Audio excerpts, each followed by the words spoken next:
folks, because there's a lot to cover this morning. It's welcome to the second GLASSNET summer workshop. Those who missed the first, it was recorded. This workshop will also be recorded. The slides will be posted. They'll be available on the website, and we'll make links available also, as Brittany's done in the newsletter. And if you didn't get the newsletter, you're not on our listserv, please send Brittany an email or just glassnet@purdue.edu, and that will get to us and we'll get you in the loop. Yeah, the first workshop focused on data integration and interoperability. That was really successful, a lot of engagement, a lot of great ideas. These workshops we're using these workshops to build towards our biannual meeting, which will take place in October, and we're putting together a kind of a visioning paper for that, and part of that will be growing out of these workshops. So the one on data integration and interoperability, the second one is more on a research theme. So those of you who participated in GLASSNET week will know that we had kind of a crowdsourcing activity during that week and breakout sessions and whatnot. In the end, to identify key topics, in the end, Steve put it to a vote. Okay, raise your hand if you vote for this or the next topic. And the topic we're covering today got the most votes, hence this is the topic of the workshop. So that's pretty cool, and nice to see the community contributing in that way towards the direction of the project. So we were able to secure a variety of speakers for today who wrestled with the question of sustainability across spatial scales from different perspectives. So we've got geography represented here, ecology, agronomy, economics, and some technology thrown in there. So I'll introduce each speaker, and at that point they'll have 10 minutes to present their opening remarks. Then we'll move in for our second hour, we'll move into a panel discussion mode. And the panel discussion and that second hour will be facilitated by Steve Pulaski, who's the GLASSNET Science Committee Chair. So our first speaker this morning, Patrick, go ahead and start sharing your screen so that comes up. Our first speaker is Patrick Meyfroidt, professor at the Catholic University of Louvain. Patrick's a thought leader. Brittany, can you mute everyone and then unmute myself and Patrick, perhaps? Sorry, I'm not allowed to share my screen for the moment. Okay, Patrick's. Just because my internet is not very stable, okay. So reconnected. And, okay. We're going to just switch briefly. Patrick, can you email your presentation to Brittany and she can share? It should be okay now. I just made him a co-host again. Okay, try it now, Patrick. Okay. Okay, looks like it's coming in. Okay, great. Just by way of introduction, so Patrick's professor at Catholic University of Louvain.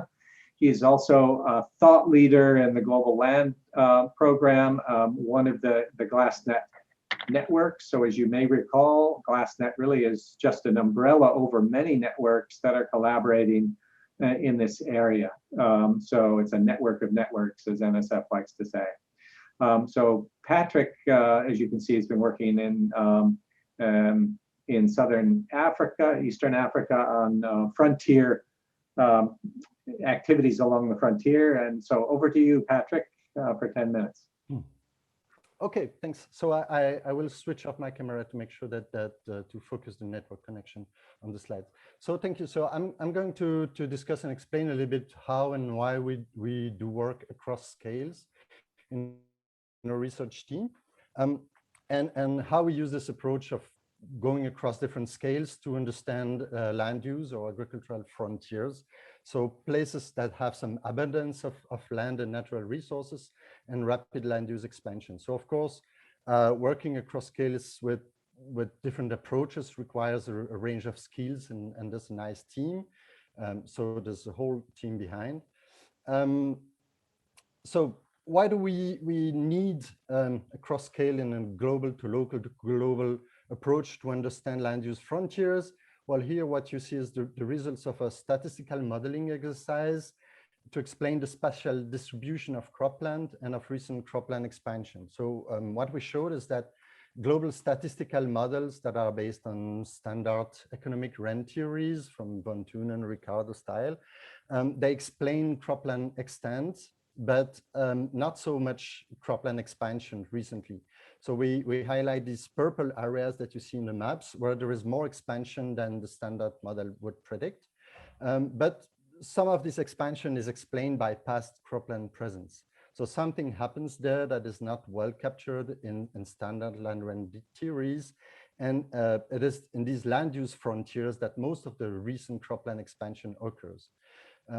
So we hope that by investigating what happens in these frontiers, we can help to shed light on what is in fact a key parameter in global land use model, and one which is often rather poorly parameterized, which is land supply elasticity.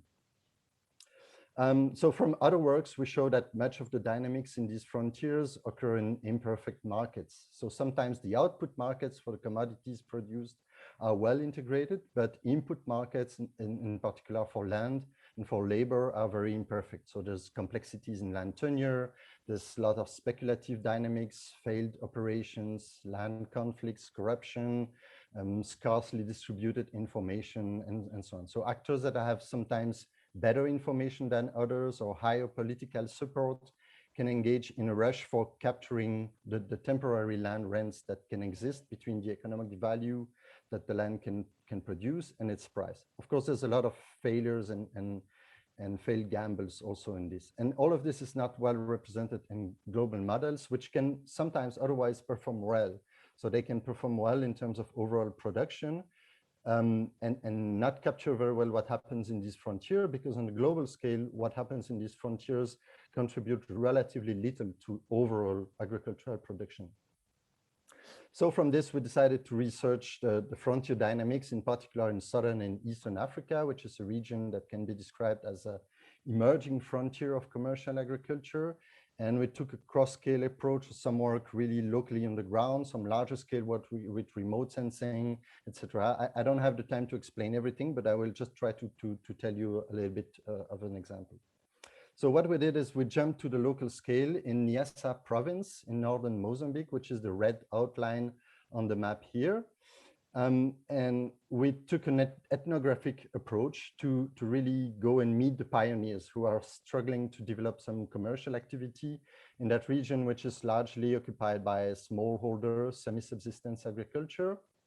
And so in short, the two key things that we show with this work is first that there is a very large diversity of farmers, of pioneers, of investors there. So from local white collars to foreign family farmers, and they have a very wide diversity of motives beyond economic output. So some are there to help develop their country, some are there because they're really looking for the wild and remote places where they can be quiet, some are there to spread religion, etc. And certainly most of them are not there to become rich, and their multiple motivations often help them to keep moving forward in these environments that are really difficult for commercial agriculture. And second thing is a lot of what happens there is not visible from above, from coarse scale statistics, etc. So there were multiple previous waves of pioneers that have struggled and failed in this province.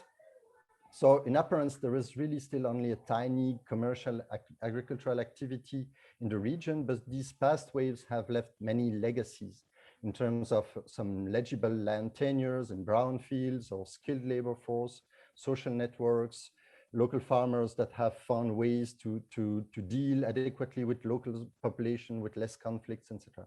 So what we argue is that understanding one, these multiple motivations that I spoke about earlier, and second, these hardly visible legacies can help to understand and perhaps even predict at some point how and where frontier might seem to emerge suddenly from nothing. In reality, there is something there. So from that, we took the job of upscaling this knowledge with further interviews work over a large range of transnational investors and farm operators across the region. And we use this knowledge from interviews to construct a Bayesian network model to explore the decision logics of different kinds of investors with distinct profiles and distinct assets. So I skip the details of the model, but basically we characterize the locations where these companies invest along two dimensions. One is the abundance of land resource. The other one is the potential for agglomeration economies from already existing activity. And then with the model, we show that the distinct types of investors invest preferentially in distinct types of locations. So just to give an example, we have one group of investors which have extensive experience in certain high value specialty crop. And these ones, they preferentially invest in these remote subsistence frontiers where there is little commercial activity, but where they can find the land that has really the suitable agro-environmental conditions for their high value crops. And in contrast, we have a group of investors that have basically no experience at all in agriculture or sometimes even in Africa, and they invest in places where there is already some commercial activity emerging with land that they expect to gain value with business development. And so we can map these distinct types of locations across the region, such as these remote subsistence frontiers and these emerging commercial activities frontiers. And from this, we expect that we can find different types of investors that are likely to operate in these different types of locations and with different land use outcomes. So this brings us already beyond local scale to a more regional understanding. Okay, I hope I'm not too late, but I'm coming to my conclusion. And I just really wanted to make 2 points. So the first is I try to show how we work across scales, not just for the sake of working across scales, but because this really brings very complementary knowledge from understanding the broad scale patterns, the individual agents' decisions, the regional level dynamics, etc. And the second, that's one thing that I really couldn't have the time to explain today, is how we try to integrate this knowledge across scale also. And one of the way that we do it is by developing so-called middle range theories of land use and land system change. So contextual generalization, where we describe the chains of causal mechanism that can explain a certain kind of phenomena and the conditions that trigger, enable, or prevent these causal chains. So like theories on land use intensification, on land sparing, rebound effect, leakage, forest transitions, and others. And this approach allows us to combine knowledge from economics or anthropology, a range of social sciences and a range of natural science that don't necessarily use the same kind of methods or approach, but we are able to combine this with these theories.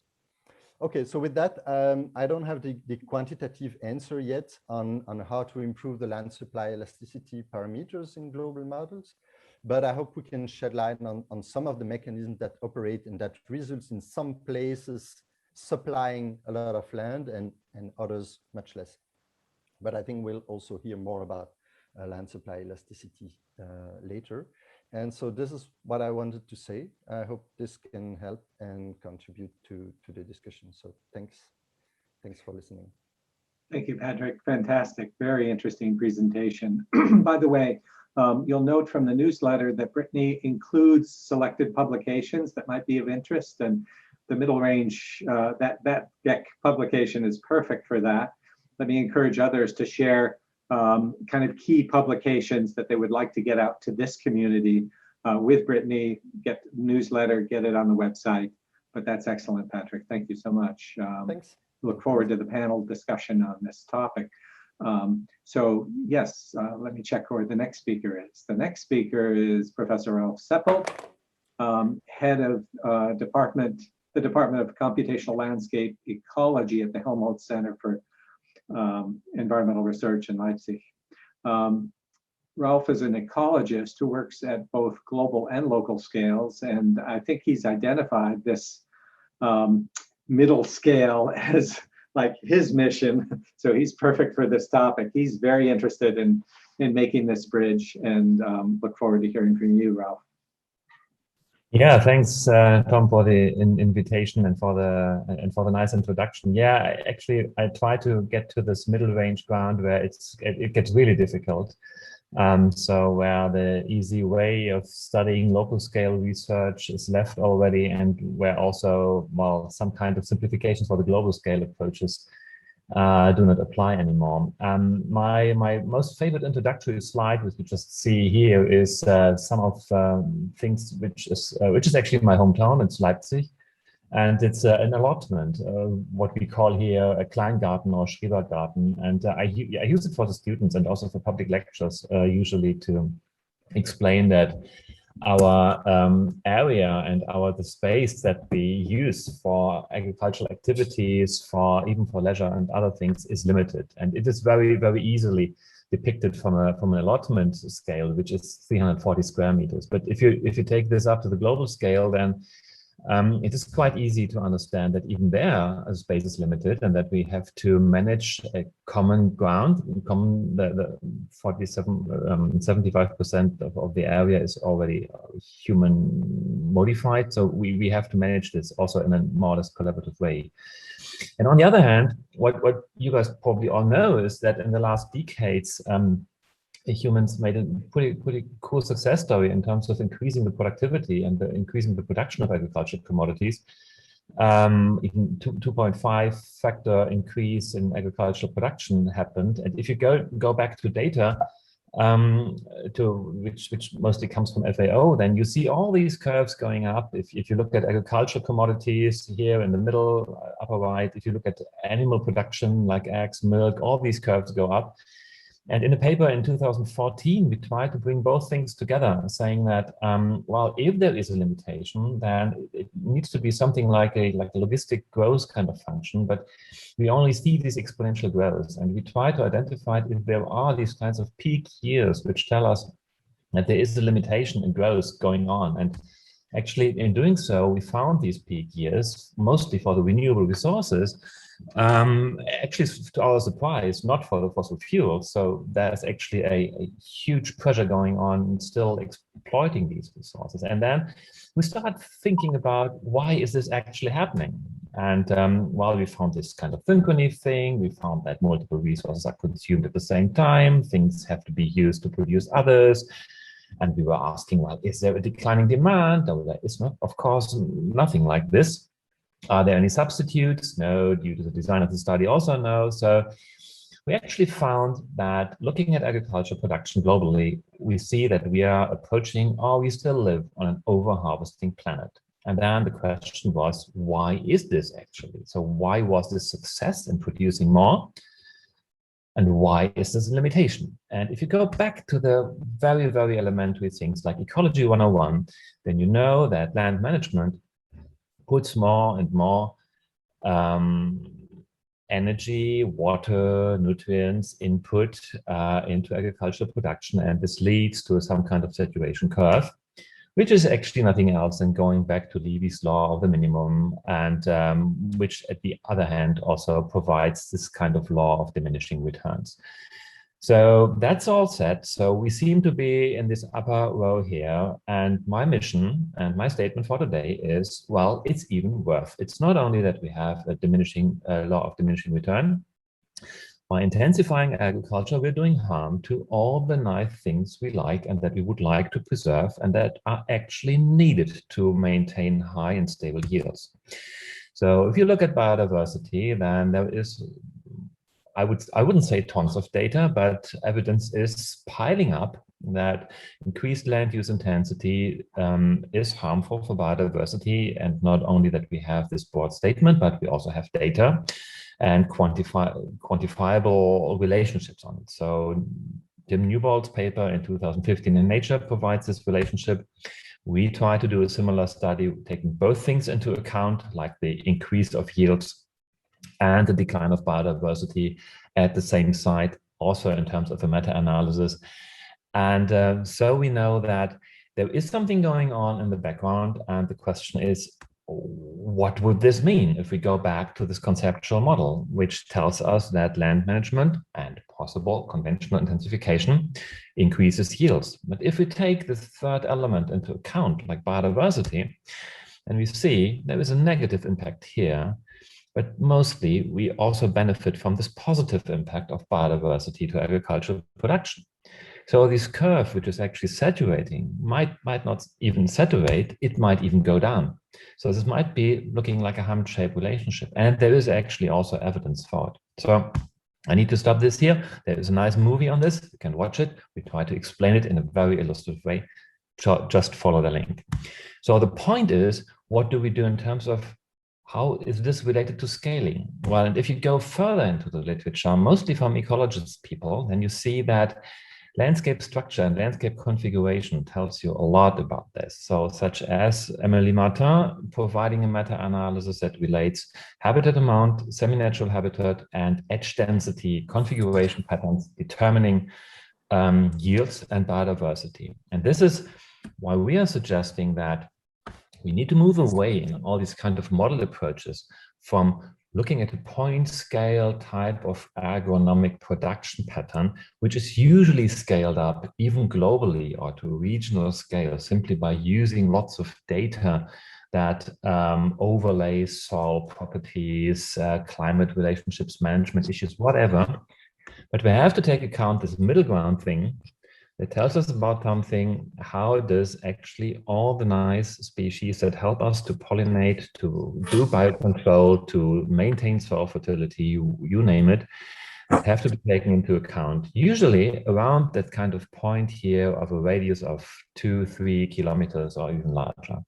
And if you would take this into account, then the overall assessment here might be not that simple anymore. Especially yield gap studies have to be questioned a lot as well, whatever. If you go back to some of these examples, well, there are some. There is cool research going on in India where it's about intercropping strategies that reduce fertilizer application and that gets along with different other management, also increasing yields a lot. And if you simply look at other aspects, like how many different crops do I apply to a region? I'm not only talking about adding natural habitat to an agricultural landscapes, which is a cool thing, but you could also increase simply the number of different crops. Then you could show that this is increasing stability of your global production or of your country's production or of your nation's production. So it applies through every scale. We did this kind of study globally, which is that paper here. We did the same study for Europe, for Germany, for different farms. Increasing the number of commodities on the farm increases your stability of your production. And that's quite important if you consider that disturbances like climate effects, shocks might increase.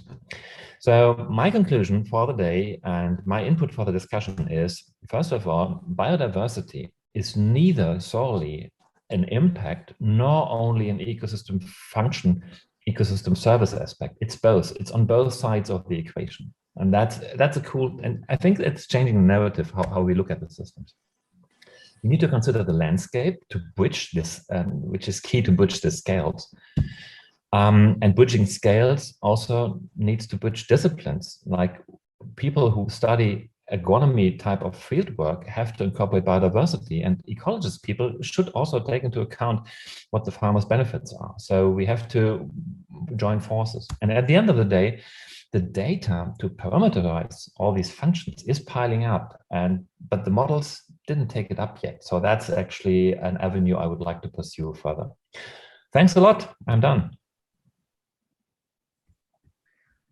Excellent. Thank you.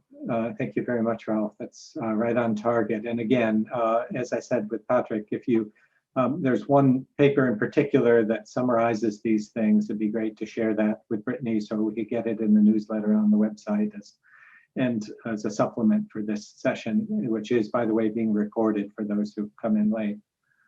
The next speaker is Petr Havlik, a research scholar at the International Institute for Applied Systems Analysis, IIASA, the father of the GLOBIOM model, which is widely used now around the world, both globally and at the region level. And I know it was striking to me. I happened to be with Petr in the first breakout session where we were talking about challenges, and he said, well, you know, there's this middle scale, this landscape. This is what we're wrestling with, how to exactly on this topic. So we thought Petr would be an excellent one to talk about, I guess, Meso-scale. So Petr, over to you. Pleased to have you. Tom, thanks for the opportunity to share some thoughts. I have to say that we are still wrestling with this and thinking about how to move forward. So my main hope is that here in the discussions we can develop some steps forward. But I will share with you some of the origins of these thoughts. So indeed, as Tom mentioned, at IIASA we developed already many years ago the GLOBIOM model, which I think can be considered as something going from the local to the global, because the model is strictly nested on a high spatial resolution grid with assessment of the production systems or management systems, mostly relying on process-based models such as the crop model EPIC, and then feeds through this to the supply side of a relatively standard partial equilibrium model at the global scale. The grid is relatively high resolution, starting from 5 arc-minutes, about 10 by 10 kilometer grid. For computational efficiency in the beginnings, we were clustering these pixels into what we call simulation units, which were supposed to be homogeneous in characteristics like altitude, slope, soil, but also climate. Therefore, the highest unit was the half degree, about 50 by 50 kilometers.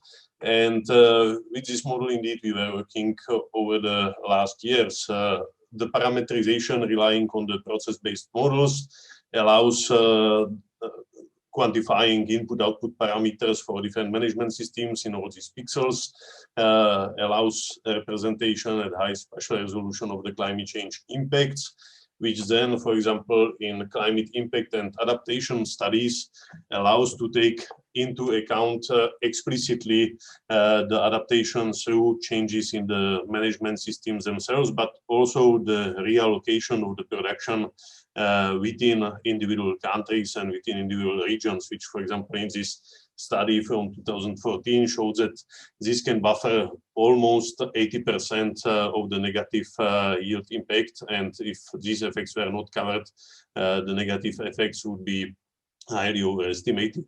And given the global character of the model, this can go up to trait analysis, assessments, and so on. Similarly, the importance of representing the diversity in the production systems was identified for the livestock production system. So there again, many years ago, together in the International Livestock Research Institute, we developed a global database of multiple livestock production systems, again within each region, with very different characteristics in terms of, for example, greenhouse gas efficiency.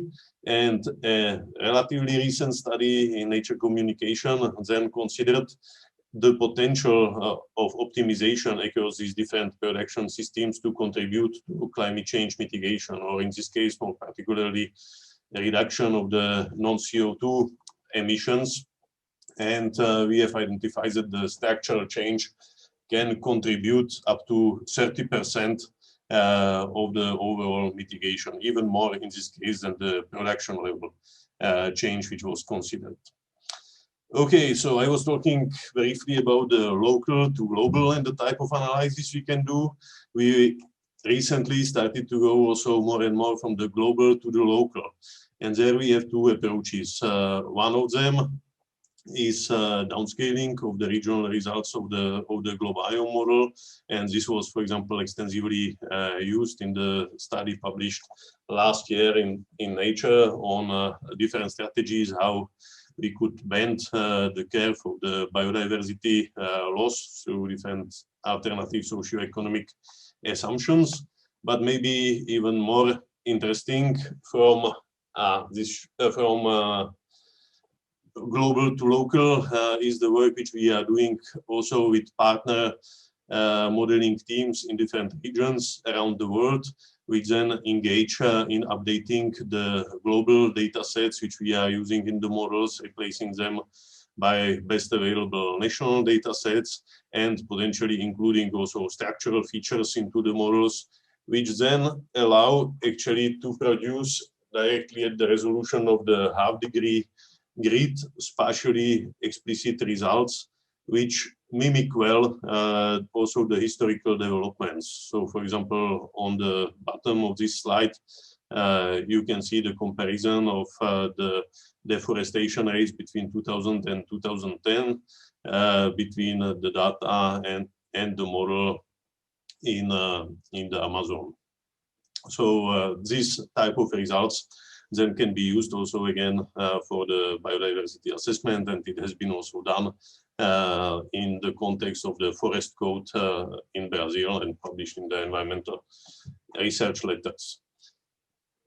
Okay, overall, also the model is quite complex and heterodox. It proved over the years very useful for all different types of application across the different timescales for short-term policy impact assessments for EU and other countries, for different outlook type of work and reports, and also the model itself is part of the integrated assessment modeling framework at IIASA, which is being used to develop the climate stabilization pathways in the context of the different IPCC reporting and others. But, and this is the challenge which we are looking at now, and why I'm excited participating in this workshop. The reality and the models, also we can think we are already at quite high spatial resolution, still look very different. So the photograph on my left-hand side with the reality is, I can confirm this at least was a reality when I had the chance to visit in Cameroon a cleared part of forest, and where we were presented with this field, which had I don't remember now how many different even types of crops in there, and of course of itself was of a relatively limited size. And then in our models also the pixels which I was showing can be of course used for different activities. We don't account explicitly for the relationship between these activities, and we also don't account explicitly for their spatial structuring. This has, of course, important limitations, because the structuring of the landscape, the heterogeneity, the mosaic has important implications not only for the biodiversity assessments, but also for water pollution assessment, for erosion, and potentially others. At the same time, complex farming systems such as silvipastoral system or other similar, which directly integrate for several activities being produced in one system, are currently ignored in these large-scale models. And this is not only problematic in terms of assessments, but in the end also in terms of the solutions. If the model does not represent a silvipastoral system or an agroforestry system, this activity can never come out from the model as, for example, a recommended option in the climate change stabilization, which I mentioned before. And therefore, both in terms of biodiversity and in the climate, our solutions still tend to look like much more this right-hand side of this picture, where I'm saying the models, where we typically end up recommending high-intensity quasi-monoculture crops, which at least in our models contribute then to sparing some of the land, and on that one producing both storing the carbon and producing the biodiversity. And as we have heard from Ralf right before me, this is probably neglecting many important features from the reality. So the ways forward which we are contemplating, we think that maybe the biggest flaw of these models currently is indeed that the whole supply side relies on a single activity based modeling. The activities, besides maybe the constraint on land and water, are independently modeled from each other. And in that sense, moving to farming system, which would allow for consistent accounting, for instance, for the nutrient balances and other synergies and trade-offs between the different activities, could be one way forward, potentially mixed with the landscape features, taking into account not only the sizes of, for example, the different plots, but also the heterogeneity within the landscape and the mixes with other, maybe than agricultural activities. Well, how to go there, we will have to discuss together. Thank you for your attention.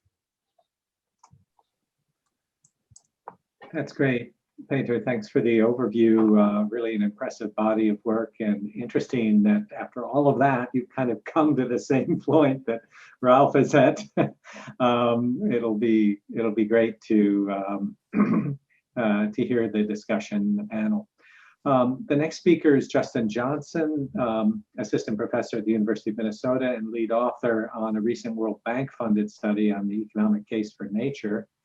And so that's just come out, and I think Justin's going to talk about the tools involved in generating that. And we'll also hear from Uris, Baldos, who is a co-author on that study. So over to you, Justin. Oh, thank you so much, Tom. It's a pleasure to talk here. I wanted to talk about a little different angle on the same question. I think it's a little different, is the practical, almost computational side of what does it take to span these different scales. And so as Tom alluded, this is going to be using work that has just come out of this new report, The Economic Case for Nature, which we published with the World Bank Group just a matter of days ago. And this will dig into one of the particular tools, the actual tool we used to span the different scales. So just a little bit of context is core to the World Bank report was a model linkage that I think many of you will be familiar with. This is that we've linked a CGE, GTAP in this case, to an ecosystem service model, INVEST. And this is towards identifying how the entire bioeconomic system is linked, both in terms of the economy affecting the environment and the environment affecting the economy through changes in ecosystem services. But a core thing that really didn't make very much of a presence in the actual report was how we crossed the two very different scales, the scale of GTAP and the scale of INVEST. And that's a model now we published in one and soon to be two different publications, but the SEALS model. It was figuring out, it was the tool that we used rather to figure out how to downscale from 337 agroecological regions, GTAP regions, to the 300-meter land use land cover grid cells that we needed at a global scale for INVEST to run. And so, the first question might be, why do we even need a new land use change model? There are experts on this call that are far more equipped to answer what the nuances of land use change and the many different models about different ways to approach this. But from a very practical sense, when we were assessing this, how to get this paper done, which came out in Science in 2019, which was essentially a showcase paper that showed we can calculate global ecosystem services at this high resolution and globally. We needed to be able to have suitably high resolution land use land cover maps as inputs. And so the challenge, of course, is that at the time, and still mostly true, few models can downscale anything, be it course projections from like land use harmonization or other integrated assessment models level resolution down to this 300-meter resolution that we needed in a feasible amount of time computationally. In the World Bank project, the specific downscaling task was how can we go from course projections of land use change from a model that Uris is actually going to talk about in a moment here, so I won't say too much about this, where we have for each of these 337 regions, a net change in pasture land, cropland, and managed forestry. How can we incorporate that into our economic model and then also into our downscaling models that it can go into our ecosystem service models? Now, Uris is going to talk about land supply curves in a moment, but I just wanted to highlight with this map that the two models speak to each other by using high resolution data to figure out how to parameterize these curves, which Uris will talk about.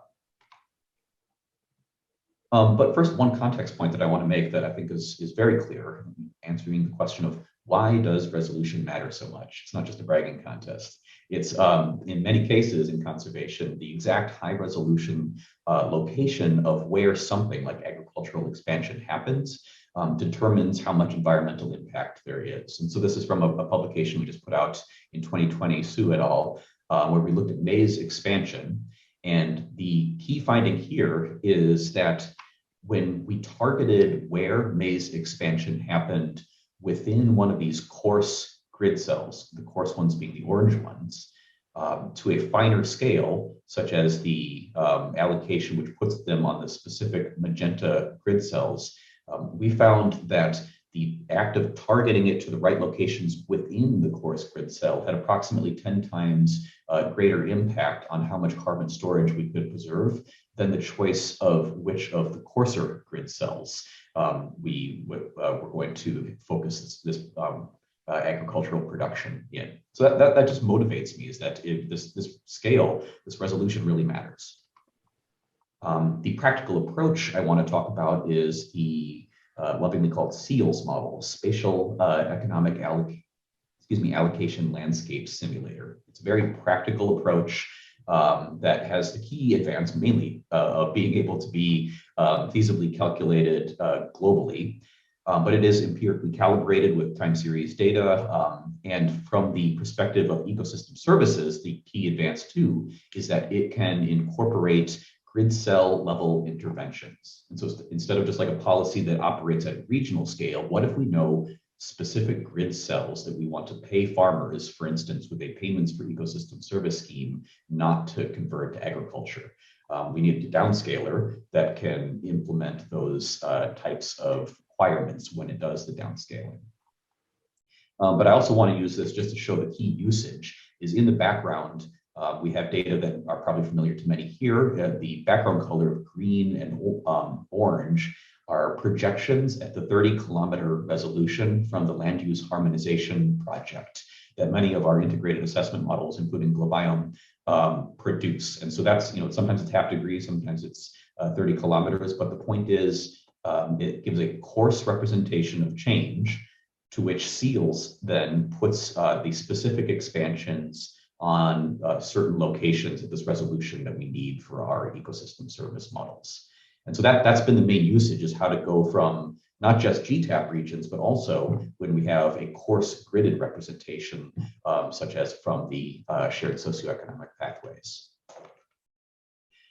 I won't get too much into methods, of course, for the time, but the calibration is as you'd expect. It's taking a baseline of year 2000, of some sort of observed date in the future, 2010, try to project that based on a machine learning algorithm we've developed, and then minimize the difference between the projected and the observed.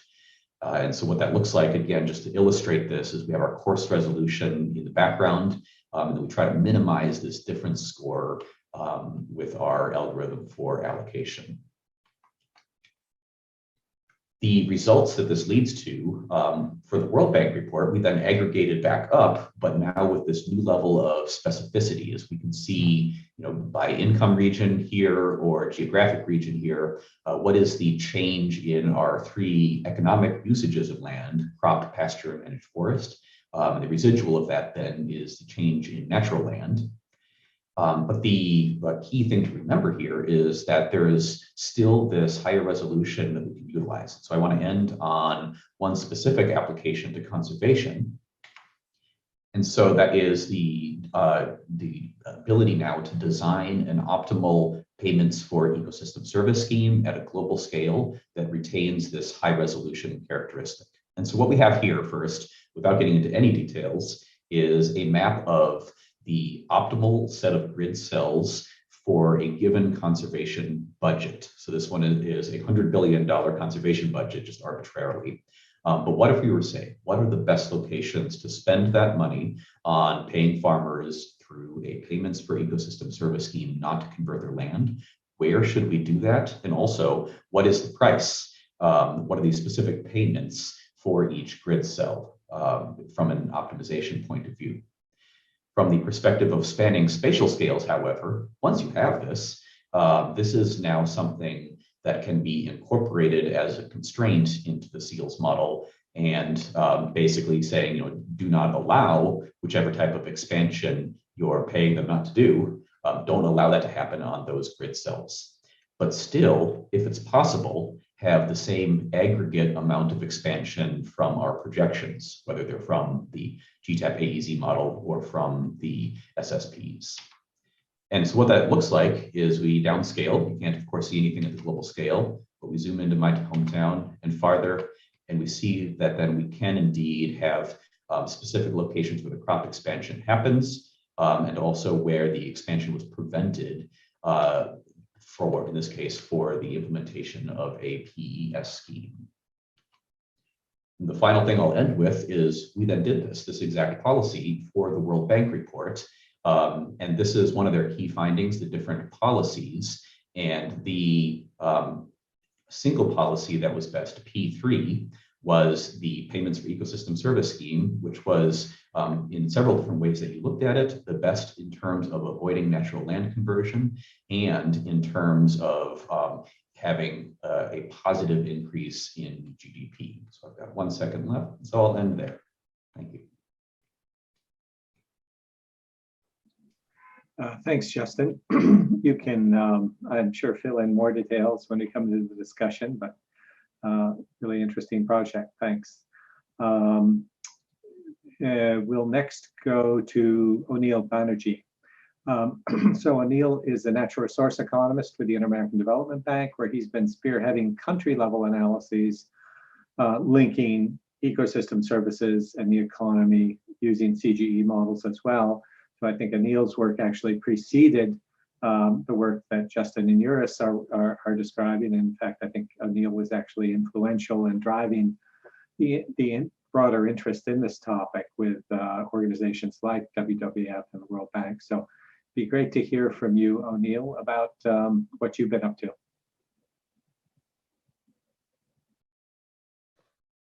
Thanks very much, Tom. Yeah, and thank you for the invitation. So yeah, I'm going to speak about the integrated economic environmental modeling platform that we've been developing at the IADB. I'm going to run through a quick case study, essentially to get to what our workflow is really the point of what I want to demonstrate here today. Just first of all, in terms of what EAM is and its motivation, essentially EAM serves public policy and investment design. So at the end of the day, my role at the IADB requires that this project delivers to analysis of the loans and investments that the IADB engages in, and also the dialogue. So that's one key element that sort of drives the practical side of what EAM is. What's the value added beyond a standard sort of IFPRI dynamic CGE? Well, essentially we integrate the system of environmental economic accounting in our models, or we develop data for some key parameters in absence of the SIA for those countries that don't have that. This covers off on most market ecosystem services. That's the market ES there. And then for non-market ES, we've been linking EAM with ecosystem services modeling. And so the bridge is also Justin has demonstrated is between land use, land cover modeling. So this allows us to capture non-market ecosystem service impacts of public policy and investments in our dynamic framework. We have natural resource modeling modules specific for resources such as mining, agriculture, forestry, which behave differently than typical sectors such as manufacturing. We generate standard economic indicators that are important to ministries of finance, which essentially at the end of the day are the IADB's counterpart, partner in country. Plus, we develop wealth metrics. So genuine savings specifically is what we use, as well as impacts on ecosystem service flows and stocks. a real important element of all of this is be able to respond in real time for decision making. So in terms of the preparation of a project at the IADB, for example, this usually takes place over the course of a couple of months, with final information being received a couple of weeks before the project goes for approval. So we need tools that are rapidly deployable, essentially off the shelf, ready to go. And so that's what we've been striving for through this project. Now we have about 25 models for mostly Latin America and the Caribbean, but some outside of the region. And we're putting all of these plus training and ecosystem service data that we've assembled for all of these countries, which I'll speak to a little later, online on this open EAM platform. So the example that I'll pass through quickly is this Amazon tipping point. So we implemented this study in the context of the Dasgupta review on the economics of biodiversity. And so essentially we're looking at how deforestation, climate change, and fires self-reinforce, and essentially pushing the Amazon biome towards this tipping point that we've all heard of. So of course we need to operationalize this in our quantitative framework. There's many things that one could include in what they conceive as a tipping point. As it is a modeling exercise, we need to be specific and precise about what it is exactly we're including. So essentially we're looking at, in terms of a tipping point, average climate effect on crop yields, increasing frequency and intensity of drought, and increasing frequency and intensity of fire. So this is what I'll refer to in the Combi scenario, where I'll present very quickly some key findings. Then we have a policy intervention scenario comprised of measures to get to net zero deforestation, implement climate adapted agriculture and irrigation, and improve fire management. And so this is what I'll refer to as the POL or POL scenario in the results. So we're looking at 5 countries of the Amazon biome, essentially those countries that allow us to develop an EAM model with solid economic data from the system of national accounts. So relatively recent supply and use tables are kind of the essential ingredient there. So Colombia, Peru, Ecuador, Bolivia, and Brazil are the countries that we focus on. We take the analysis out to 2050, and the spatial analysis that we do in terms of land use land cover modeling and in the ecosystem service modeling is at the 1 kilometer resolution. So we're looking at a region that spans about 5,000 by 4,000 kilometers.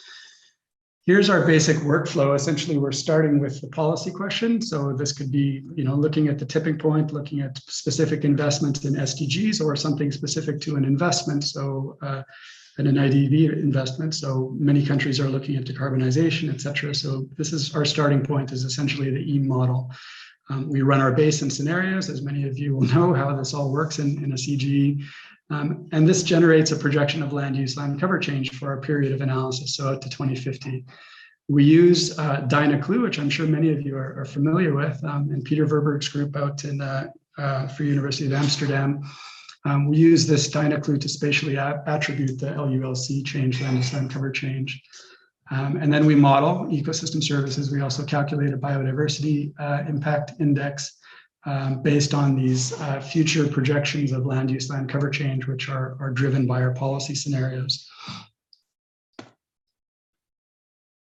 So yeah, our starting point then, our projection of land use land cover change, Combi, again, the tipping point, and then the policy scenario. So as one of the key drivers, the main drivers of ecosystem service change, at least from a modeling perspective, using the INVEST suite of models, land use land cover change is really the key sort of element that drives change. Of course, you can have changes of practices, agricultural practices within a same crop type, which you can account for in other things, but by and large, it's land use land cover change that drives ecosystem service change. So when we look at, just as an example, so we've developed these data packets that I mentioned, which make these 4 ecosystem service models of INVEST: carbon, erosion mitigation, water quality, water yield. These 4 models are essentially plug and play with these data packets for all of the countries of Latin America and the Caribbean. So you download the INVEST model, and then in these data packets, you have all the parameters and layers, geospatial, et cetera, that you require to run these models. So you can do it quite quickly, which we need for when we're doing cost benefit analysis on loans and really substantiating dialogue with countries. So here's simply showing erosion or soil export in the Combi scenario, which is the Amazon tipping point scenario, and the policy scenario. On the left, on the right, we're showing the biodiversity intactness index, which we calculate outside of INVEST based on the Hudson paper that I think was referred to earlier by our colleagues. So in terms of economic indicators here, looking at GDP and wealth, what we're using here as our indicator is genuine savings. So reaching a tipping point means essentially around 250 billion cumulative impact by 2050. Of course, this is only considering those aspects that I mentioned and given all the assumptions that are packaged into this, of course. But into implementing the policy measures that include climate adapted agriculture, net zero deforestation, and improved fire management result in an increase in wealth of over $300 billion. Net present value is something that we typically calculate as we use this in our cost benefit analysis at the IADB. So from a conventional cost benefit analysis, so one of my primary roles at the IADB is essentially to run cost benefit analysis on IDB loans to see whether or not it's a go or not, essentially, at a 12% discount rate. So using a typical cost benefit analytical framework, this sort of investment would be a no-go with a $38 billion negative impact on NPV. If we include natural capital, which is largely here measured as preserving standing forest, essentially, NPV is positive at 29.5 billion. So we're going from regional to not quite local, probably regional to meso, perhaps you might conceive of it that way, focusing on Brazil now. So taking a deeper dive into the national context and impacts. And we're doing this through primarily greater stakeholder involvement. So we've organized expert working groups to look at the specific policy measures that could be implemented at a state level in Brazil for averting a tipping point. Another thing quite important to all of this is we include the costs, of course, of the investments that we're looking at. And we found through this exercise that, we all know it's bad approaching a tipping point, et cetera. What are the things driving it? But we really have a poor understanding of what the costs are involved of actually moving us more slowly towards a tipping point or averting it altogether. Also, we've been integrating feedbacks between changes in land use, land cover, and ecosystem services and the economy with our advanced EAM ecosystem service workflow, considering agricultural productivity and human health as the key aspects that we're including here. And so beyond our typical workflow, essentially, in a nutshell, we're iterating the three models on a periodic basis.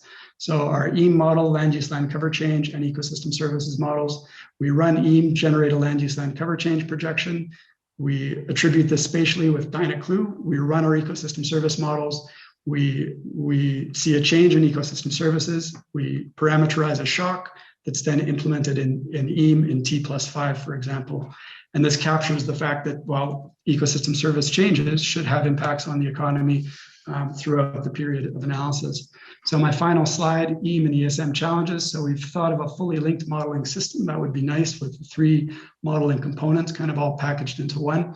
But we find that we're often looking at questions that haven't been looked at before. So in Chile, we're looking at green hydrogen, for example, and this requires changes to the social accounting matrix that underpins each of the country models. So that sort of fully integrated framework is probably not something that we're going to work too much on. But for most of the questions that we need to evaluate, the EAM standard interface can handle most of those. Really where we're looking to simplify and integrate things is on land use, land cover change, and ecosystem services modeling. DynaClue, we've made some advances there by developing a regional version, which makes it easier to handle regions within DynaClue. But further work is required on streamlining data processing and error detection. So I'll stop there. Thank you very much. Thanks, Onil. Really impressive. I'm sure Carter Brandon, I don't know whether Carter's still on, but he was keen on pushing the speakers in the direction of how is this influencing policy? What role do we have to play in that interface? And I'm sure he's happy to see the progress you're making on that front and how this is being used. That's great. The last speaker is Uris Baldos, a research assistant professor at Purdue University, where he works across scales with land use data and other issues related to sustainability. And Uris was also a key collaborator with Justin on that recent World Bank report. So Uris, over to you. Thanks, Tom. So my idea for this presentation is mainly to give like a bird's eye view on how we try to incorporate resolution in our economic models. And the key, I guess, key takeaways that you may want to understand for this particular presentation would be that, you know, economic models are essentially designed at looking at the national level. So it's only right now that we're, maybe not now, but over the last 2 decades that we're trying to incorporate greater resolution in our economic models. And this is mainly in response to this increased interest on, you know, tying economic outcomes to environmental outcomes. Then one thing that is really like a limiting factor for us as economic modelers would be like the economic data. Because right now, most of the economic data are collected at the national level. If you want to have a model that is, you know, modeling how markets interact at the subnational level, you have to have that data, and that's not available for all countries. And another thing would be like the economic response parameters. This would be like the land supply parameter, maybe nitrogen yield parameters, and so on. So yeah, it's still, for economic modelers, we still need to catch up. So I'm just going to quickly go over through the 2 models that we're using in our group. First would be the GTAP model, which is a global trade analysis project model. So this is a model of the whole economy. It has 65 sectors. So it has a robust model of you know, how sector interacts, how markets interact, and how countries interact in the world market. But the problem here is that in terms of land endowments, for example, land is just one endowment. So it doesn't really distinguish land, you know, that's used for cropland, pasture, and so on, that's different across all regions. So because of that, you know, variants of the models were developed. So you have this GTAP AEZ model, which is what we've used in this project with the World Bank. So the idea of the GTAP AEZ model is to try to have some sort of information on, you know, where land is available. So you classify land rather than just having one bulk land information. You have like multiple land, and that land is allocated to forestry, cropland, and pasture land. And within cropland, you could allocate it to specific crops. And then we try to tie up the changes in land endowments, like the available land in a country, to tie that up with this land supply. So this is the one that Justin was mentioning in terms of how we tie things together. So basically try to relate the maximum available supply of land that's Justin is providing us to try to calibrate the land supply that's available within this AEZ. So just to give you a brief big picture of what we're using to develop the database. So key information that we're using would be, you know, climate regions and also length of growing periods to classify the agroecological zones. And then you also have land cover. So land cover, you need information of how much cropland in the grid cell is, pasture land, and so on, and also potential vegetation. And we also need the economic data, particularly for agricultural production. And this is some sort of like a limiting information for us. Land cover, usually there are some land use models that kind of generate how much pasture land is there, cropland, and so on. But what actually is planted there is something that is missing. So right now we're still relying on this old database by Meyfroidt et al. Circa 2000. Just to give you a quick example of this one for the GTAP Invest application. So in this particular work, we try to quantify the impacts of biodiversity and ecosystem services on the economy. And then the generic, I could probably talk about this later on, but in general, how we tie these 2 things together would be GTAP will project the economy in the future. That would generate some land use changes that will be downscaled by the SEALS model. And then the SEALS model changes in land cover will be plugged into the INVEST model, and those would generate changes in ecosystem services like pollination. And then we plug that in again to the GTAP model to try to quantify, you know, in terms of productivity impacts. If you have less pollinators, you'll have less crop productivity, and that would have a direct effect on agriculture. So these are the types of ecosystem services that we're considering. Pollination is a really big one. timber provision. So this kind of affects the productivity of the forestry sector. And you have marine provision. This is kind of tied to the fish stocks. So this affects the productivity of the fish sector. For this project, we do have information on like, you know, I think this is social cost of carbon. But this is incorporated outside of the GTAP model. So it's an ex post calculation of the cost of, you know, losing the climate from climate regulations. Now, one thing that I wanted to highlight here is that even though we have this high resolution, we had to aggregate these, you know, high scale resolution up to like the AEZ level, because that's the only, the most fine resolution that we have for our economic model. And this is something that we could probably improve into the future. And this just a key result for this particular work. Yeah, so we estimated that at least for the global level, you know, when we're comparing a baseline with and without the ecosystem services, we see that, you know, the real GDP in 2030 declines by around 90 million when you account for the loss of ecosystem services with the business as usual. And when you also have climate change damages added to that, you're going to have a global production and GDP of around 225 billion. And it's also interesting to see that, you know, the impact is also heterogeneous across income regions. You have a lot more people affected or the cost of GDP reduction would be a lot more in the upper middle and also in the lower income middle countries. So that's the application of the GTAP AEZ. Another model that we didn't use, but it could be available for, or could be interesting for people, especially when thinking about like water issues, would be this GTAP water model. So the key improvement of this from the GTAP AEZ model, it kind of separates production from rain-fed to irrigated and introduces competition of water across all of these types.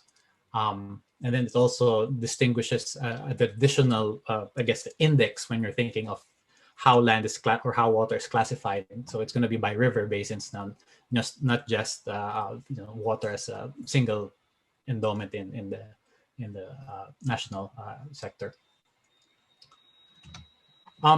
So I guess for the latter half of this presentation, I want to talk about like the simple model. So simple would be the simplified international model of prices, land use, and the environment. So this is different from GTAP because simple is just focusing on agriculture. In fact, you only have like you know, one crop commodity here in simple. Now the trade-off here is that if you have a simple model in terms of the sectoral side, the good thing is that you could incorporate more information in terms of the gridded information here. So rather than just having a crop supply that is determined by region, now we have a gridded crop supply. So we are able to fully account for the highest resolution that's available for us in terms of how we can model crop production in the world. So here in Simple G, we segregate crop in terms of irrigated crops versus rain-fed crops. We also have information of nitrogen use in those particular grid cell, and that can be tied to a grid cell level information on leaching. And then also the production of crops in our model requires land competition, and that could be tied directly to a grid cell level information of land supply responses. And then finally, we also had water for irrigation that is also by grid, and you could also have information of whether water is coming from surface or groundwater. Okay, let me just and then this is just an example of the resolution that we could fully incorporate within our projection. So you could see here continental US.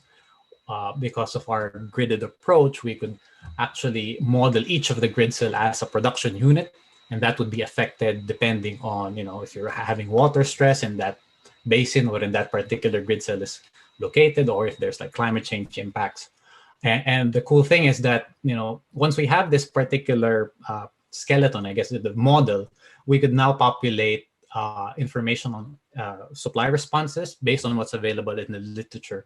So this is a work by Villoria et al. They tried to estimate like a grid level land supply, and this is something that is a little bit scant in our. We don't have a lot of information on that, but it's really useful for us to have these types of gridded level parameters in our analysis.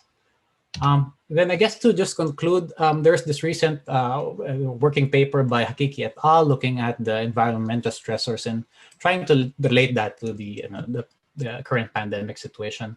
And they essentially what they did is they shocked income, real GDP declines because of pandemic, and also there's this 5% reduction in worldwide productivity, and then adding in water stress and heat stress from climate change at the grid cell level. And yeah, the cool thing about it is you could express all of these things into one model and then try to understand what's driving the changes in the model. So for example, in sub-Saharan Africa, you see that there's an increase in food prices, and that's mainly coming from this heat stress, essentially the impact of climate change on yields. And I think I'm over time, so I'll be happy to stop my presentation here and open the discussion, I guess. Okay, great. Thanks, Tom, and thanks to all the speakers. That was really great. I think I learned more in an hour than I typically learn in a month. So that was really great presentations, and I'm really heartened by the great capabilities that are evident across a huge range of efforts that we've seen. I'm also struck, however, before coming into this, that I was also struck about the great needs that we face. And you just need to read that World Bank report, or the earlier things from IPBES or IPCC, or any number of ones about how fast the world is changing, how much we're losing biodiversity, how fast ecosystem functions are changing. And Ralf Seppelt, your message was in there. So I would really love to this is to all of the speakers at the moment. How far are we along? How close do you think we are to kind of real-time decision making, as Onil called it, and providing the kind of crucial information that we should have if we're going to be able to navigate these important land use, biodiversity, ecosystems, food production, really the sustainable development question. So I know that's a broad question, but just as a start, I'd love to hear, kind of, where do you feel like we're ready for prime time now, or what do you feel like are the biggest challenges? If I was to come to you tomorrow and say, okay, advise the World Bank, or advise a finance minister, or advise a Ministry of the Environment or Agriculture. So I'll turn it over, and this is again to anybody on the panel. I guess I could start. I would say that from my perspective, we range quite widely in how close to prime time we are. I think, Onil, your work, along with others, is really close to, it's at prime time, I should say, because of your policy needs to, as you mentioned, to provide real-time or close to real-time decision-making. I think that's fascinating. It could be a model, I think, for some of the other avenues. The sort of GTAP Invest work, being global, I think it's got a little bit more calculational baggage. I think we're a little bit farther there also in terms of parameterization. I think Uris points out what we need to learn about better economic data at the global scale. But what my assessment is, though, that all the parts are there, and there's still a fair amount of work to link them. And that's why GLASSNET is, I think, is really at an opportune time to be the network that does that linkage.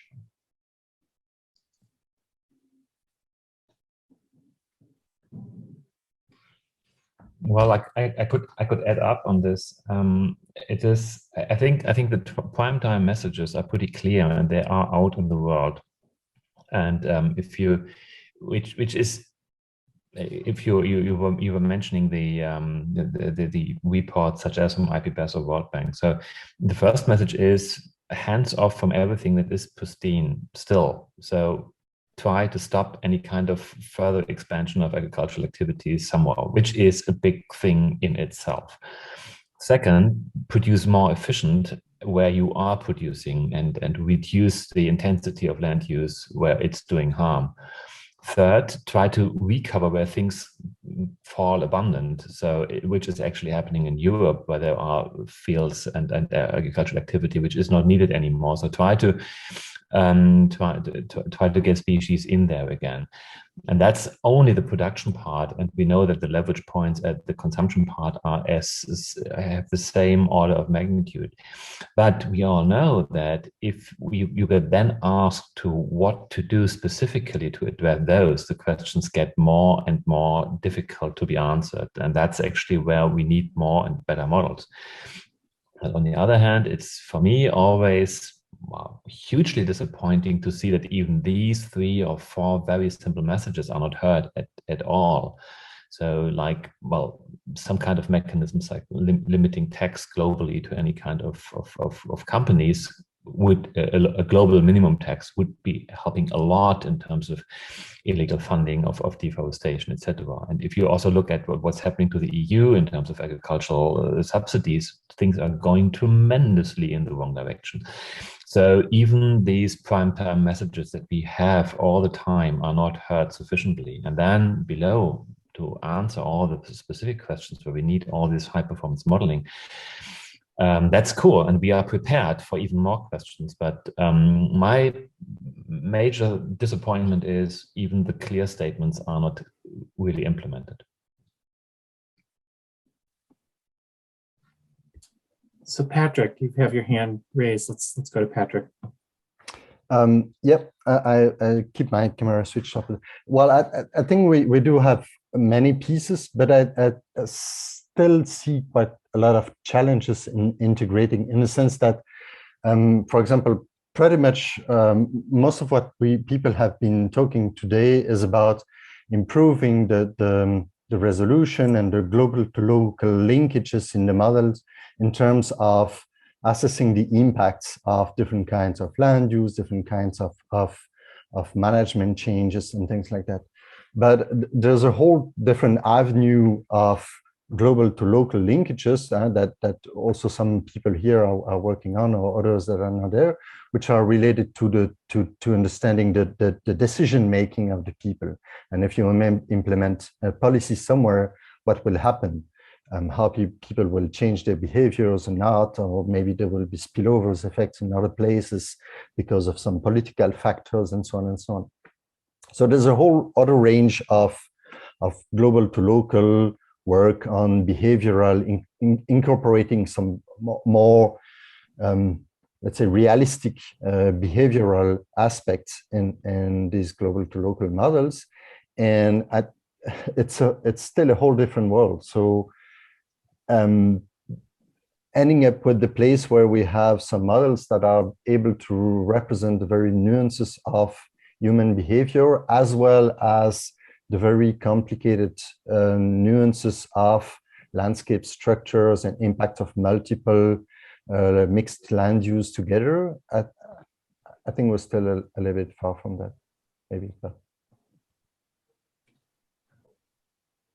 I mean, that was not to put something negative mood on the discussion, but it's just that from hearing what many people have presented, I still have the feeling that sometimes there is a tendency to think that improving the design of the policies in terms of optimizing the allocation of land use, the appropriate targeting and the appropriate mix of land use and land management will be sufficient. But I think many policy schemes then don't work exactly as planned because people react differently. And that's it. I think that's a really important point. It's one near and dear to my heart because we oftentimes in economics and other social sciences try to look at the unintended consequences, like how are people going to react to something, and it doesn't necessarily always play out the way you intend. So it's a very good point. Unless there's somebody else who wants to break in on this question, I'm going to ask a question that Carter Brandon sent before he had to leave at the hour, but he was really interested in the following. He was saying, a lot of the presentations stress that there are important factors. There are sort of externalities, but there are things like religion and the quest for isolation that Patrick mentioned.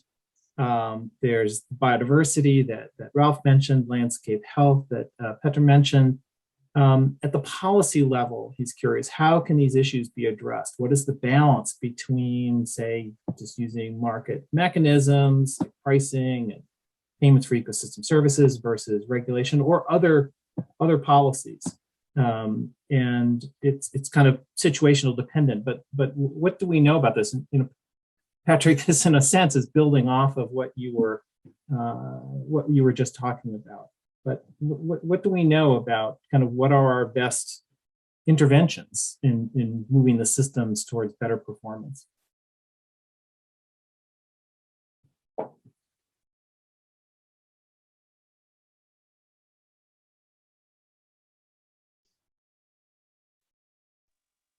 You want me to say something, or maybe sure, Patrick? Why don't you start, Patrick? Yes.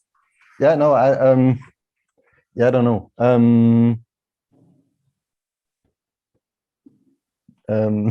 I had nothing specific to say. So, no, I think we know a number of things about a number of.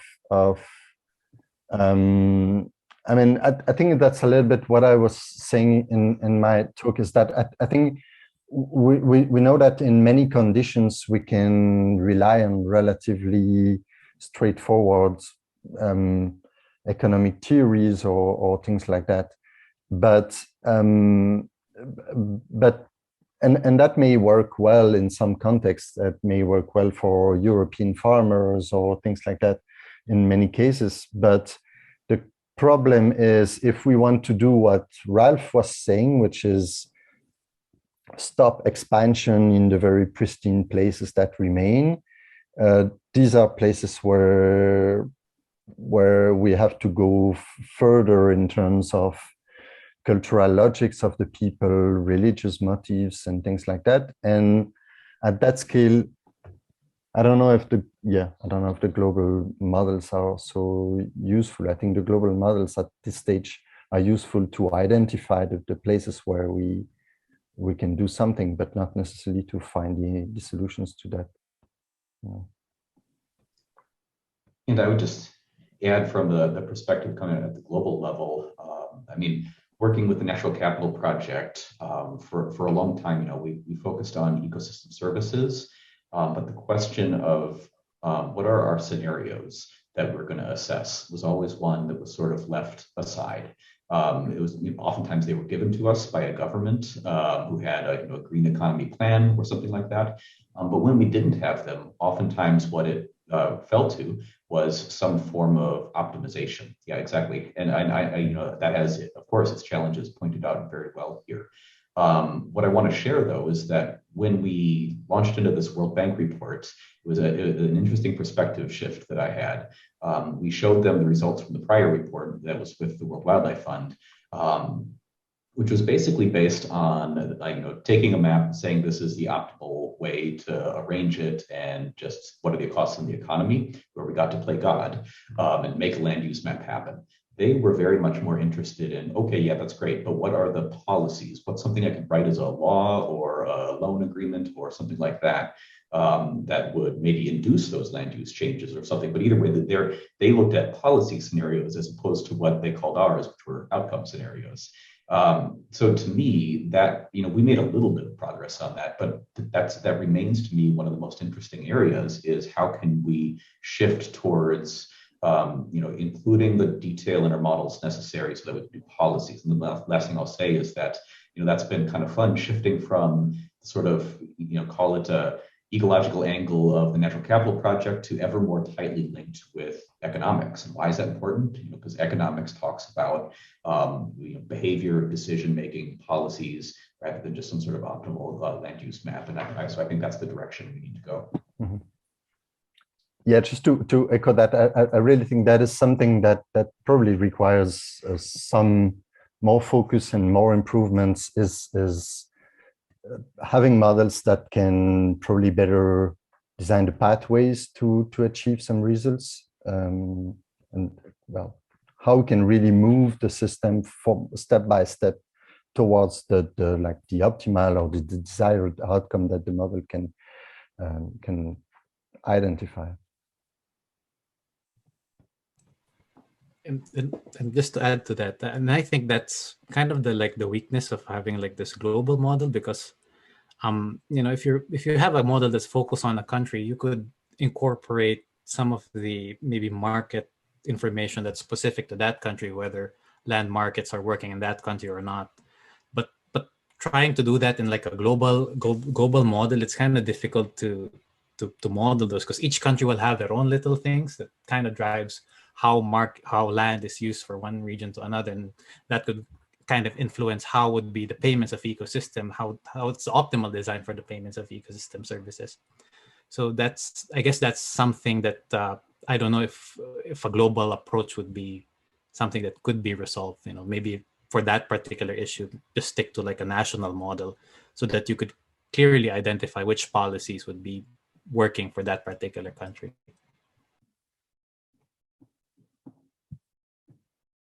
So Tom has put a message in the chat, which we can probably all see, but I'm going to read it off. And also, just as a general note, if you have a question, please just either raise your hand or type something in the chat. Either way is fine. So from Tom, he'd love to hear from Onil on the success of his recommendations in Latin America. How's that going? Yeah. It's a run process, I would say. So we spent the last few years developing methods, and more recently, say in the last 2 years, working with institutions in the region, essentially aiming to institutionalize EAM within them. So for example, the Central Bank of Costa Rica has been a real success story, and there perhaps it might be not much of a surprise, well, because they've really taken to natural capital accounting, and the system of environmental economic accounting is built into what the central bank does in Costa Rica. So they've actually institutionalized it in the sense that they use it in their day-to-day analysis. Well, perhaps not day-to-day, but they use it in their analysis that they're asked for by the government.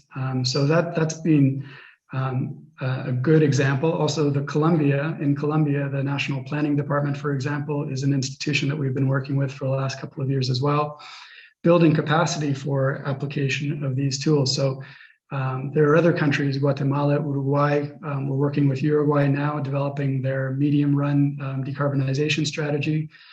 So these things take time. So we're not about simply, getting a policy question, running the analysis, and sending it to it. The game plan is really to build capacity within institutions in the region to actually use these tools in their analysis for policy. So that's really where we're at, is to generate awareness first, creating demand, and then where those institutions demonstrate demand for these tools, we'll work with them. So we'll put in the time, for a year, 2 years, 3 years, whatever it takes to build capacity and work on joint applications to help understand some of the more pressing policy questions. But one thing I'll just say, which sort of refers back to the first question, is that I think that there's a lot of phenomenal research out there and tools and data available these days. And there's so much that we can use to build into these practical tools so that we can use them actually on a practical basis in the space of, what would be required to actually inform policy, so from, months to weeks is what we're dealing with. But we have a lot of good tools and a lot of data available. So just as an example is in the ecosystem services space, so all the phenomenal work that NatCap has been doing on developing these models that are off shelf, you can download them and apply them. But when we started exploring this for application in IDB projects, we found that, the key challenges is organizing and processing the data. And so consultants would say 25K, 6 months. Well, that's not very useful really at the end of the day when we want to do rapid assessments that actually have a chance to push the needle in a certain way. But all that data is available on global databases. It's just a matter of systematizing, organizing, processing, and putting it out there. So Aries, of course, has done work in that space, using the INVEST models, which are amazing. They're so well documented that they're very easy to use.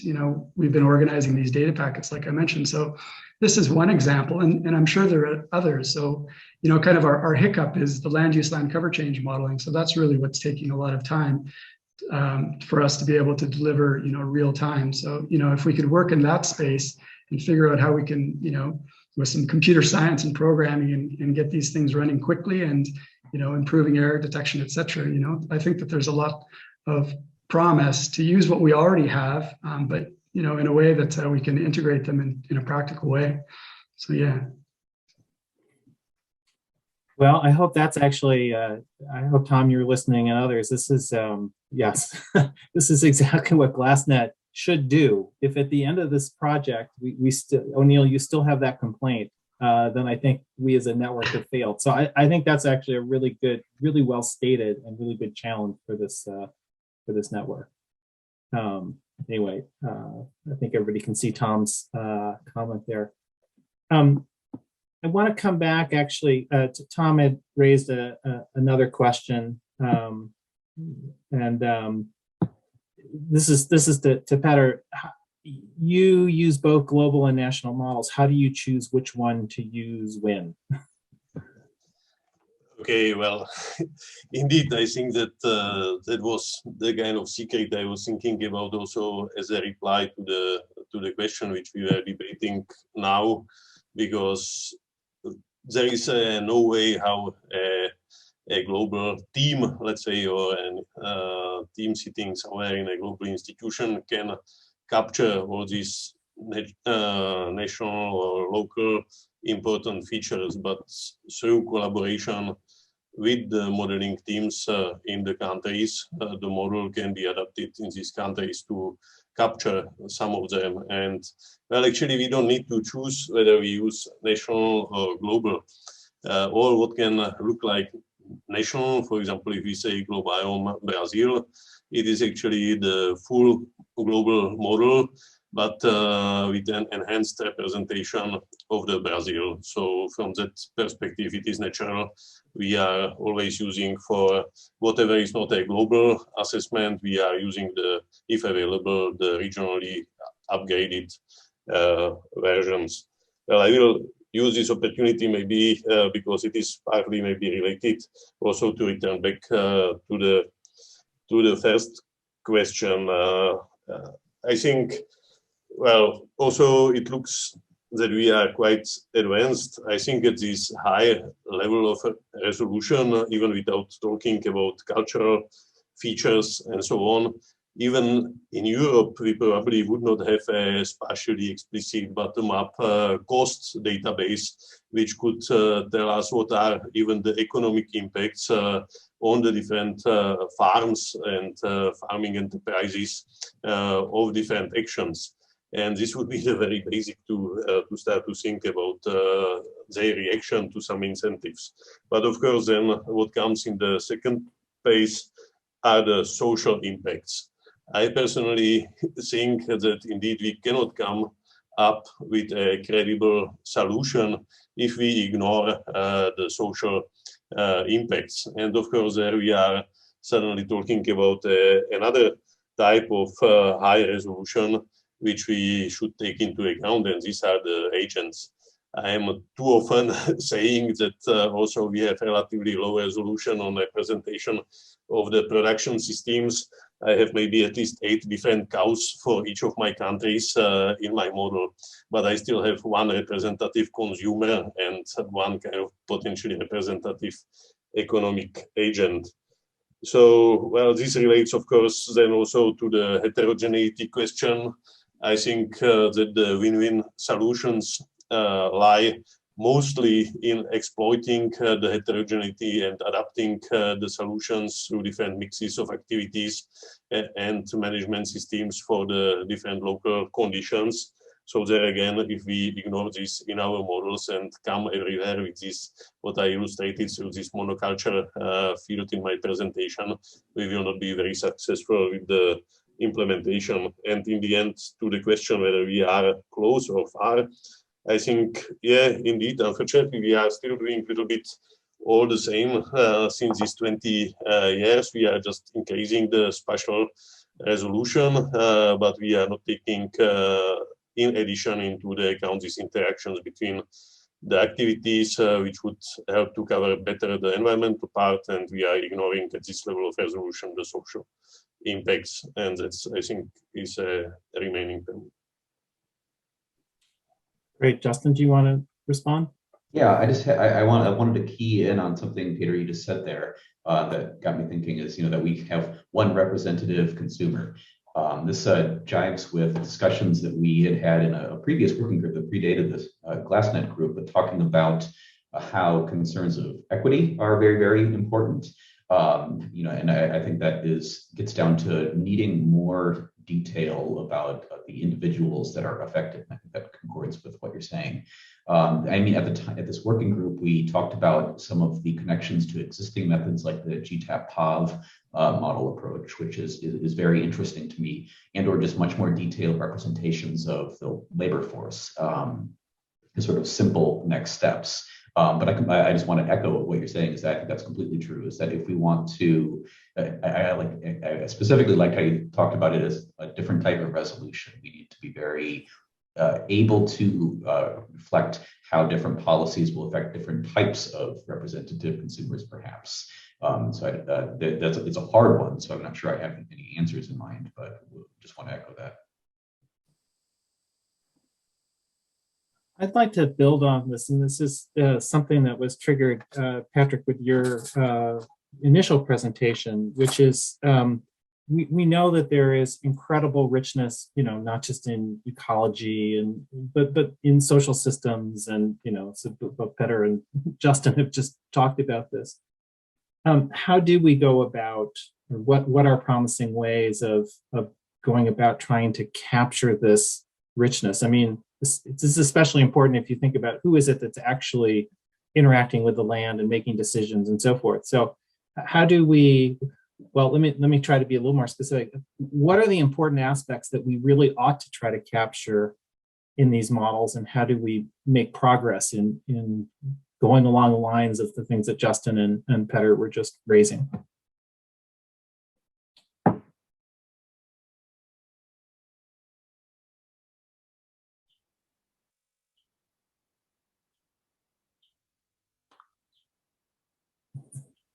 Sorry.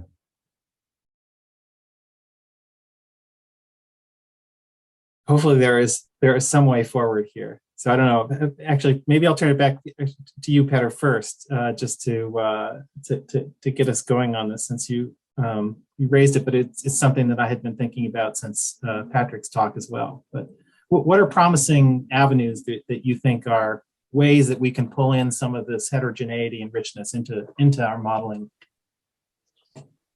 Yeah, so, well, I mentioned some of them in my presentation, but I can mention, for example, on the cost side, which would be for us one first step. Also, I know that it means different things in the developed world and in the developing world. So we have now several projects where we are working with the European farm accountancy data set, which is actually a large survey, maybe 70,000 of farms with the full detail of the accountings, including also the subsidies which they are getting, but also all the input side and so on. And at the same time, we have a project which is looking more on the developing world, and we are trying to see how the household survey information and the FADN, for example, data could be put together into a consistent framework, and then maybe how we could be using the process-based models, which we are then using at the spatially explicit at the grid level, could be used for the extrapolation from already these data sets to cover at least the basic economics. So this is still far from the social, but on the economics, I think we would be interested there. And this is an occasion for us indeed, because the farm accountancy data network, on the one hand, it's a challenge because they are collecting the data at the farm level. So if you want to go back to our activities, that's problematic. But at the same time, it is an opportunity to start to think also about these farm systems and these bundles of the activities rather than the activities individually. So, well, I think that this is, at least for us, the next concrete steps for which we have already a few projects and we are exploring. Maybe I can add two small things on this. I don't know if you... Please go ahead, Petr. Yeah. Yeah. Okay. Sorry. Well, just one thing is, so there is a range of works from Peter Verburg's group and Ziga and Malek and so on trying to identify different typology types and making typologies of decision making, like representative agents of farmers, which I think is promising in a sense. So it's still relatively crude, but it allows at least to try to capture different forms of decision makings, from smallholder subsistence farmers to more commercially oriented investors and things like that, who can make different decisions, can have different logics.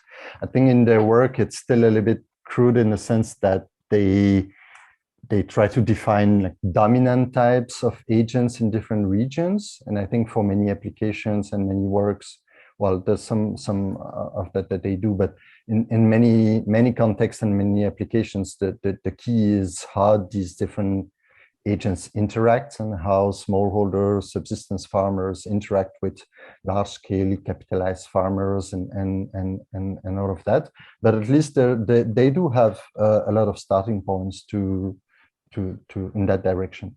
And just maybe another point that I was willing to make at some point, in terms of the impacts and the social impacts that Petr was mentioning, personally, something that I find quite lacking in many models is the impacts on labor. So maybe that's something that Justine mentioned too, but oftentimes the trade-offs are represented in terms of food production, and in terms of availability of food production. But for many people out there, what matters is not so much how much food is produced, but how much livelihoods they can actually extract from the land, whether it's by producing their own food or by buying it, doesn't matter so much, as long as they can actually work on the land and get some income from it. And okay, I think that's something that is not often super well represented in models, like how much people work on the land. So that's actually a point that Tom brought up in the chat. I don't know if all of you can see it, but okay. Exactly on this point that you're raising, you know, how much do we think about some of the distributional impacts and for people working on labor markets in the context of these sustainability analysis. And as Tom was saying, lack of attention to labor markets was a serious downfall in the early work on trade policy that GTAP did. And I mean, that's what Petr was saying, that at some point the models are often having some kind at least an implicit connection between the intensity of the agriculture and its labor intensity and mechanization. So oftentimes you might think I made my point. I hope.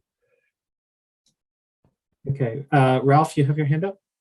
Yeah, I think well, I simply wanted to amplify what was said. So I think the approach of addressing farming system as an archetype bundle approach helps a lot to get a scale relevant type of detail that we need to get to better results, as well as also could address biodiversity issues much further. And I think I also like the idea of also addressing the socioeconomic conditions in a kind of bundle clustering approach that helps us to get more diversity and move away from just one user or one consumer. So I think that could a really valuable approach to get get some more preciseness where it's really needed, rather than losing power or losing all our energy and getting more high spatial resolution type of application. And I think what could be considered if we follow down that line is that if you have a look at this already quoted IPBES global assessment report, what I found really exciting with what was happening there is that these guys said of course it's land use that is driving the entire system, but have a look at the indirect drivers that change the land use, and there's a bunch of lists of various elements that characterize those indirect drivers, such as subsidies, such as even equity, such as various governance systems, whatever. And even picking out one or two of these elements could be helpful for improving what we want to do and what we want to achieve. And answering the question that came from the very first, so what are the major leverage points to imply changes? That I think could be a very could be much stimulation for further work. Karsten, you want to go ahead? Yeah, thanks. I'm not a speaker. I hope it's fine if I say something anyway. Please. So one thing that really struck me here is that from multiple sides there's a call for being able to represent additional socioeconomic processes at finer scales, and I think there's a great risk in doing that, in the sense that very often we use data products for feeding into our models that downscale coarsely captured or very aggregately captured socioeconomic data with biophysical data, but that include very little local socioeconomic data. And then there's a risk that what you're actually modeling is just the weighted biophysical characteristics of the landscape and not really the socioeconomic processes. And then you're just learning back the assumptions of your model that basically trained these few socioeconomic data points that you did have on some biophysical covariates. So I think when we want to push into that direction, we have to find ways of really using greater quantities of direct local scale socioeconomic measurements. There are thousands of such measurements in household survey data. Many of these are available, and they include things like motivations for particular land use decisions, certain labor questions, and then I think a useful activity in the context of GLASSNET would be to explore in which ways these are currently already being used or can be used, and if there are any additional variables that you, from the standpoint of your socioeconomic models, find crucial, are currently not represented in any of these household surveys, and then think of some lobbying, because once you ask somebody 170 questions in a household interview, you might as well ask them 172.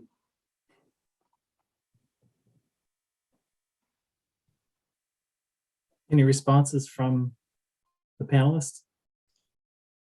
My response is just, I was hoping somebody within this group would give a great example of how they're doing that. I mean, yeah, I would just say that that's so totally true, the data question. But also, I think there's a communities problem here, is that, you know, we have development economists. In my department, for instance, we have very good development economists who look at questions about how you can use those household survey data. But the extent to which they've been connected with this global scale or larger scale modeling, I'm less aware of successful attempts. And so this is a question to the community. Are there any active inquiry routes on this, or people who are engaged on this at the moment? Because I think that would be greatly valuable. Perhaps I could chime in. This is Dominique. Please. Yeah, I was just going to say, you know, the socioeconomic aspects beyond the spatial issue. I mean, it's really hard to even find subnational population statistics. But aging households is a really difficult thing to do. I mean, to think, you have today's situation, 2020, thinking of what households are going to be like in 2050, much less 2100, is really, really difficult compared to aging agricultural production systems or land use and things like that. So I wouldn't underplay the challenges of doing that. I mean, we've had some experience doing that in working with the World Bank and their global income distribution dynamics model, which is a micro simulation model. And they do have ways of aging those surveys, but it's really a very rough approximation. So, I mean, the challenges are really significant. It's not just trying to understand what the world looks like today, but more so what that may look like, decades from now. We're getting close to the end, but there's a question in the chat from Mateus. I don't know if you want to go ahead and I can read it if you want, or if you would like to turn it over to you. Okay, thank you, Steve. Well, maybe it would be better if you read it, but I can do it. I was just, first of all, thank you for your brilliant presentations, really great. I would like to go back to our global to local to global challenge, because of course it's easy for us to understand what global means, right? If we consider global as the Earth system as a whole, but I problem trying to understand what we mean by local. If it is a farm unit, a municipality, a landscape, a river basin, or a country, whatever. So within all the presentations, so perhaps I would like to go back to Petr's statement. Landscape structure as a driver, complex farming system as a possible solution.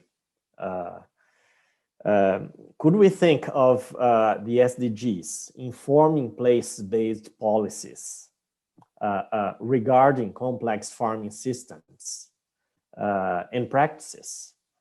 And here I bring one example from Brazil. The organization I work for, the Brazilian Agricultural Research Corporation, Embrapa, is putting a lot of effort in stimulating integrated systems approach. They called integration between livestock, crop, and forestry.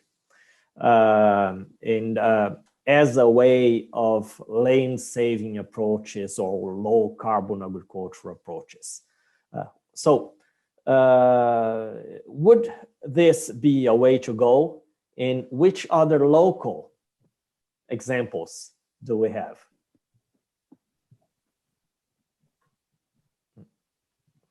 I take it that's anyone on the panel. Well, just one comment on this. Or I tried with an answer from my perception. So what my point is or was is that if you look at any kind of subsidies, systems management that help to steer the European agricultural system, then people always look at their separate field and try to optimize production there. And that's not only the politicians, but it's also the farmers. And my point is that if you put these guys together and have a larger look at the landscapes, then you see what's going wrong and what could be resolved. It could be the catchment if you're talking about if you talk about nutrient load and other things, or it could be a certain region if you talk about biodiversity. Nobody in the entire system is taking the landscape into account and is actually has no motivation to take this into account, because the farmer is driven by the subsidy system, which is just calculating area or space. If you go to sub-Saharan Africa, people, and this is what Patrick nicely illustrated, they have a different view to their landscape, and so that's it is kind of what people perceive and what is needed in terms of maintaining the ecology of our working landscapes, and what is perceived in the political mechanisms that come into play. So yes, you could say that taking the landscape into account is part of a solution, but it's not the solution yet. And that's just my point of view. I mean, there might be completely different other approaches to it, but that's what France and what other countries say as agroecological principles, and what's calling about green TFP and other certain indicators. So I would take this as a solution, but it's not on the radar yet. I would say, my point, yeah. And actually, well, that's my. Yeah, maybe you, just Ralf. a little point on this, because you asked about an example. And so I think we have now in this new strategy for the whole Europe, and particularly agriculture in that case, the target to convert 25% of the agricultural system to organic farming. And so I think that this is one of the policy measures which is challenging also us as modelers to look at the integration within the system, because without that, of course, the organic farming does not work. Yeah, and if I may up on this, Austria is doing quite well with this. So actually your home country is, well, you have no problems with it. Other countries might have. And the other part is, if you look back into what happens in Europe, then we did have this kind of EU regulation, which stemmed from this huge of overproduction in Europe, where the EU said, well, you get subsidized if you take 30% of your area set aside. And that was a rule which goes until the 19th. That had it generated different landscapes, entire Europe, and it generated a much more fragmented, much more diverse landscape. And after this was vanished and bioenergy kicked in, we lost a lot. And that's a simple mechanism, a simple rule. Anyhow, so this is just one example, and we could investigate it. All right, with this, I'm going to actually close off this portion. Many thanks to the whole panel. That was, as I said, I learned more in an hour, and now in the second hour than I typically do in a month. So this was for me, time very well spent, and I really appreciate this. I'm going to turn it back over to Tom. We'll wrap us up, I think. Yeah, thanks everyone. Fantastic session. You know, we're still inventing this thing, but this was you know, better than we could have hoped for. I have a task for everyone here, and particularly the panelists. I need you know, your top 2 ideas, something less than a page, maybe a paragraph. What can GLASSNET do to advance this? Where you all are aware of all these other things going on. Some niches have been identified. Could you please share with Steve and myself your thoughts on what GLASSNET can do to help advance things in this important area? We've identified the gaps, we've identified some progress, but what can we do? And including inventorying, as was requested, you know, what are other groups doing with socioeconomic surveys and whatnot? This is all absolutely fair game, and this will feed into our visioning paper and our annual meeting and exactly where this goes. So you can help build this GLASSNET thing right now here, and before you forget and go off into another Zoom meeting, maybe you can just type up a few thoughts and shoot it to us. We would greatly appreciate that. But with that, we'll wrap it up. Thanks, Steve, for a great panel discussion leading that. And there will be another summer workshop, one in August and one in September, and we'll be announcing more on that later on. So thank you so much. And with that, I think we'll conclude. So we'll see you at the next event. Thank you. Thank you very much. Thank you.